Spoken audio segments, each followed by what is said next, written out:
No spot 838. I know you guys recorded before the news broke, but R.I.P. Bray Wyatt. You were a slash of color on an otherwise black, white, and gray canvas.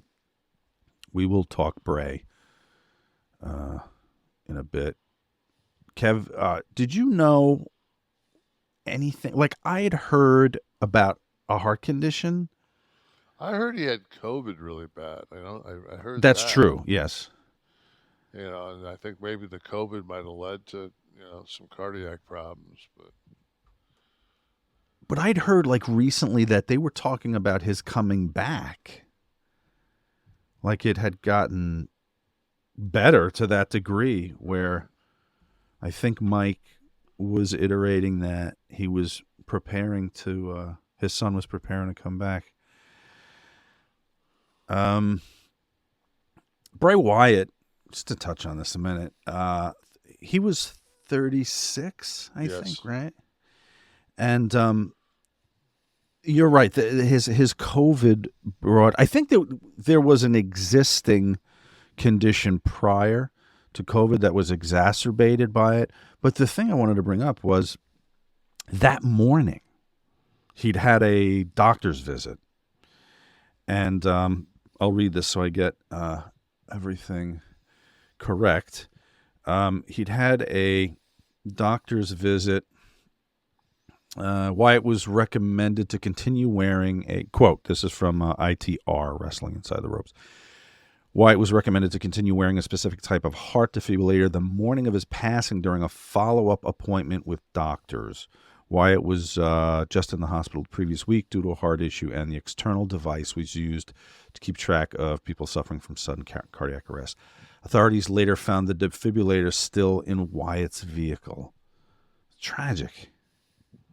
He was given the machine that morning, and he went up to take a nap after he came home, and his wife or girlfriend heard the alarm going off with no end, and went up and found him.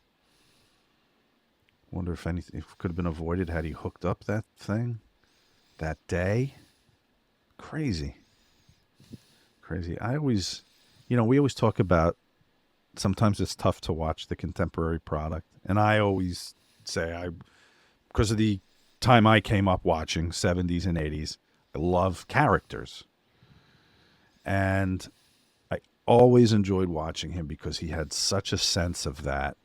I don't know if he was old school because of his dad, but I loved everything he did.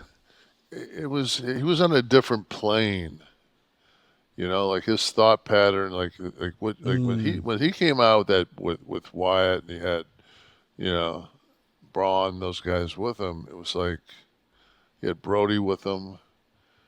It was they were so different, and it wasn't like I bash those Viking guys, but they're actually pretty talented. But it was a believable gimmick that these guys could have came out of the bayou, and yes. Oh yeah. like I mean, and the thing was like, and I'll say it to the day I die, that if you weren't gonna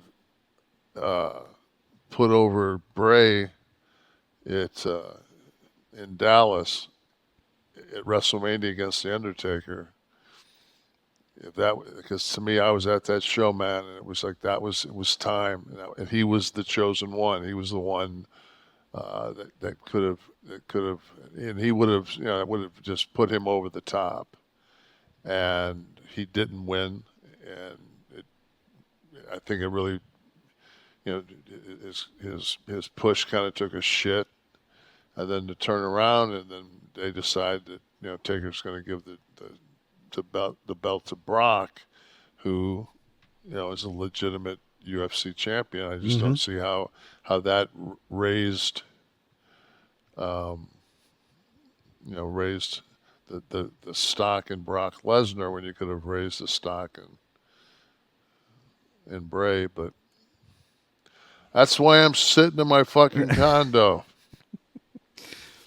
Brody, even like Brody, like the look of the visual, first of all, was effective and believable. Brody Lee, what was he, Harper, I guess, right? Used the name Harper for that gimmick, but with Bray and the I bought into it. Everyone bought into it. I was happy to suspend my disbelief, like this little Texas Chainsaw family. Yeah. I was totally happy to do that. Yeah, it wasn't like I had to sit there and, um, you know, actually mentally go, okay, I'm gonna buy into this. It's like when you watch a movie. A movie, exactly. You know, it's like I watched a movie the other night on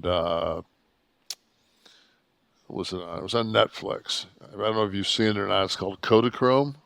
Mm-mm. It's Ed Harris and Sudeikis, and Ed Harris is like a world renowned photographer, and he's got four canisters of Kodachrome film, and Kodak is stopping making the chemicals. So he's got to get these four canisters Kodachrome film to Kansas City, and he basically the Ed Harris character it was a shit father, and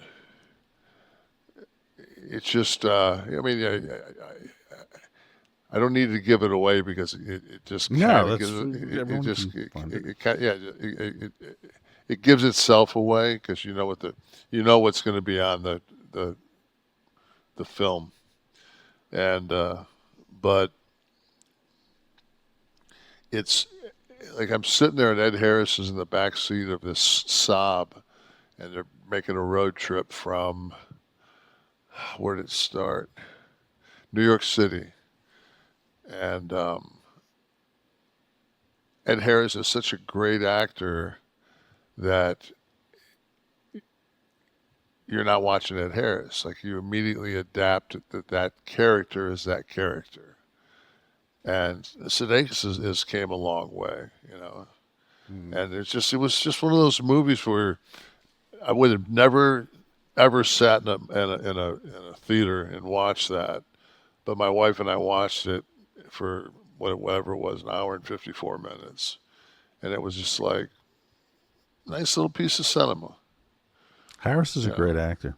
Oh, he's unbelievable. Right I was there. really amazed that he's only